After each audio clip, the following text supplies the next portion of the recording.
శ్రీవారి లడ్డు తయారీలో కల్తీ నెయ్యిపై క్లీన్ చిట్ అంటూ భక్తులను మోసం చేస్తున్నారని టీటీడీ పవిత్రతను భ్రష్టు పట్టించిన వారిపై కఠిన చర్యలు తీసుకోవాలని కమలాపురం ఎమ్మెల్యే పుత్త కృష్ణ చైతన్యరెడ్డి పేర్కొన్నారు. ఆయన మాట్లాడుతూ TTD chairman Shri BR Naidu చెప్పారు. నెయ్యి కల్తీ జరగలేదని చెప్పడం వాస్తవం కాదని సిట్ ఛార్జ్ షీట్లోనే కల్తీ స్పష్టంగా నమోదైందని ఆయన పేర్కొన్నారు. నెయ్యి కొనుగోలు టెండర్ల ప్రక్రియలో నిబంధన ఉల్లంఘన జరిగాయని, కొందరికి లాభం చేకూర్చే విధంగా నిబంధన మార్చారని తెలిపారు. నెయ్యి శాతం అనేది లేదు. ఆవు నుంచి పాల నుంచి తీసిన నెయ్యి కాదు, ఇది కెమికల్స్ తో తయారు చేసిందని అంటే అది కల్తీ లేదని అంట. కల్తీ లేదు అనే దానికి ఏం చెప్పినారు, జంతువుల ఫ్యాట్ ఉందా లేదా అనే దాన్ని క్లారిటీ లేదు అని చెప్తే ఒక ఎన్డీడీబీ మాత్రం దాంట్లో ఉంది అని ఇచ్చింది, ఇంకో రిపోర్ట్లో లేదు.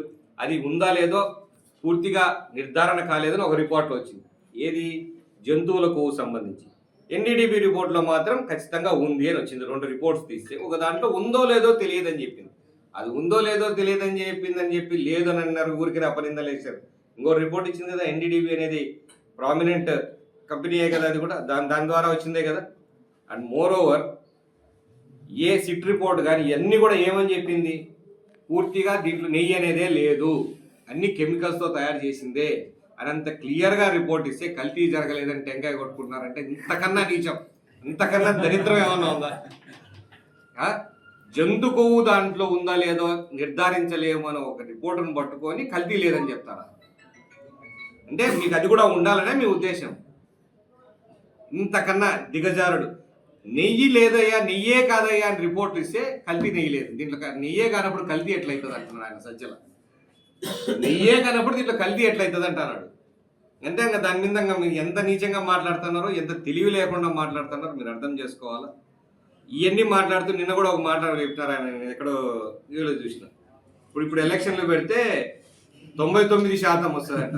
ఆయన జగన్ ప్రభుత్వం లేదు, రౌడీజం చేసి వన్ సైడ్గా చేసుకునేది లేదు, ప్రజాస్వామ్యంలో ప్రజల మద్దతు వాళ్ళు గెలుస్తారు. ఖచ్చితంగా ప్రజల మద్దతుతో 90% మేము గెలుస్తామని చెప్తా ఉన్నాం. 99% చేసుకోవడానికి 100% చేసుకోవడానికి ఇది వైసీపీ ప్రభుత్వం కాదు. దౌర్జన్యాలకు తావు లేదు. బెదిరించి ఇంతకుముందు వేసిన నామినేషన్లో సీరియల్ నెంబర్ రుద్ది పక్కన పడేసేసి డిస్క్వాలిఫైడ్ అని రాసి ఇట్లా చేసుకున్న తర్వాత ఆ దరిద్రపు ఆలోచనలతో కూటమి ప్రభుత్వం లేదు. ప్రశాంతంగా ఎలక్షన్లు జరిగినప్పుడు ప్రజల మద్దతు కోరుకుంటే వాళ్ళే గెలుస్తారు. ప్రజల మద్దతు ఖచ్చితంగా కూటమి ప్రభుత్వం ఉంది. దాన్ని కూడా ఎలక్షన్లు తొందరలోనే వస్తాయి, అప్పుడే తెలుస్తుంది మీకు. కార్యక్రమం పార్టిసిపేట్ అవ్వడం జరిగింది. 25 అప్లికేషన్లు వచ్చినాయి. ఎక్కువగా పెన్షన్ల మీద వస్తూ ఉన్నాయి. తొందరలో కొత్త పెన్షన్లు వస్తే అవన్నీ కూడా సార్ట్అవుట్ అవుతాయి. మేజర్గా రెవెన్యూ విషయాలు అయితే ఇంతకుముందు వచ్చిన వాటితో పోల్చుకుని చాలా తగ్గి, ఇప్పుడు కూడా రిపీట్గా అంతకుముందు పెండింగ్ ఉన్నాయి మాత్రమే వచ్చినాయి. ఇప్పుడు వచ్చిన విషయాల్లో కూడా అవి కూడా ఇప్పుడు జేసీ పరిధి నుంచి ఆర్డీఓకు, తహసీల్దార్లకు తొందరగా ఇచ్చారు కాబట్టి వాటి సొల్యూషన్ కూడా తొందరలో, ఎందుకంటే వాళ్ళ ప్రాసెస్ ఆటోమేటిక్గా వాళ్ళ చేతికి హ్యాండ్ ఓవర్ అయిన వెంటనే అవి కూడా క్లియర్ చేయడం జరుగుతుంది. మోస్ట్ ఆఫ్ ఇట్ అయిపోతాయి. రెవెన్యూ సదస్సులు ఇచ్చినప్పటి నుంచి ఇప్పటి వరకు పోల్చుకుంటే రెగ్యులర్ బేసిస్లో సాధ్యమైనన్ని రెవెన్యూ ఇష్యూస్ని సార్ట్అవుట్ చేయడం జరిగింది.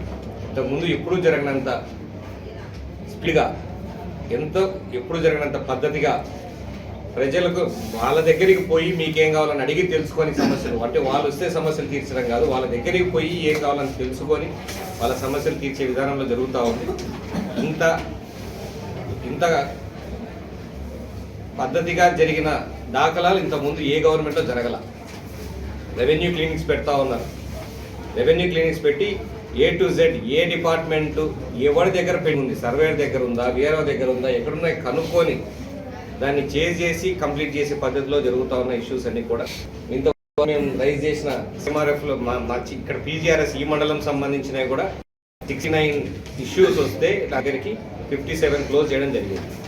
మిగిలిన 9 పెండింగ్ ఉన్నవి మాత్రం